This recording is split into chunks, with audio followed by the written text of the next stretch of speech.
বাবা মাথা তার পাচ্ছে না, শরীরও বল নেই, খিদেও খুব লেগেছে। চলো যাই বাইক থেকে খেয়ে আসি কি। বাপ খিদে লেগেছে, চলো যাই খেয়ে আসি কি। বাপ এই থুই দাও, চলো যে বাপ বিড়াই বাইক থেকে খেয়ে আসি কি হবে। বাইকটা তো চলে আনু, মাকে তো বাইকটা দেখছি নি, কম লেগেছে দেখে দিনি। মা বাইকটা আসো, খুব খিদ লেগেছে, তাই খাবো। কি হলো বাপ, আর থেকে চলে এলি? খিদে লেগেছে বাপ? আসো বাপ, ঘরে আসো। বাপ ঘরে তো মুড়ি ছাড়া কিছুই নেই, তাহলে মুড়ি মাকে দিই, তোমরা খাও। ঠিক আছে মা, মুড়ি দাও, মুড়ি খাই। আমার ভাত আর আমার ছেলে মাছ থেকে বাল ছিঁড়ে আইলো, এখন তারা মুড়ি খাবে। আপনারা দেখতে থাকেন আমি কিভাবে মুড়ি মাখাই। তা আপনারা দেখেন আমার মাকে এর মুড়ি মাখাই খেতে অসাধারণ। প্রথমে মুড়িটা পলিথিনের মধ্যে ঢেলে নেব।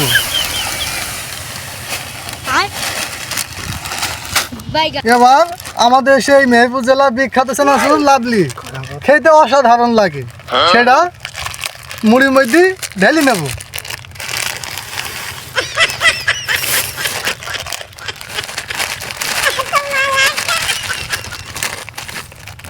আমি আগে দেখি ঝাল, পেঁয়াজ, নুন, হলুদ এগুলা কেটে রেখেছি, এগুলা মুড়ির মধ্যে দিয়ে দেবো।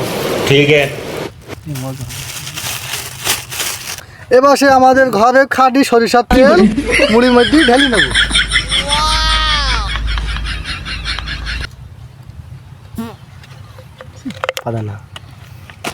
এবার মুড়িটাকে ভালো করে মাখিয়ে নেব। अच्छा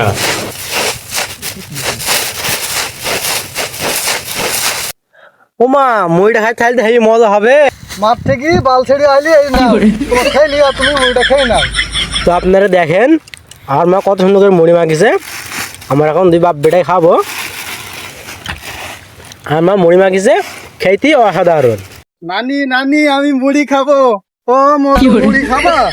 ও দেখো তোমার না আর তোমার মা মুড়ি খাইতে, তুমি শুধু আসো খেয়ে নাও। আমার বউ কত সুন্দর করে মুড়ি মাখাইতে পারে, কিন্তু অসাধারণ লাগছে। আজকে আপনাদের মুড়ি মাখানোর রেসিপি দেখালাম। আগামীকাল নতুন ভিডিও আসবে, ভিডিওটা লাইক কমেন্ট শেয়ার করে দিবেন। अच्छा।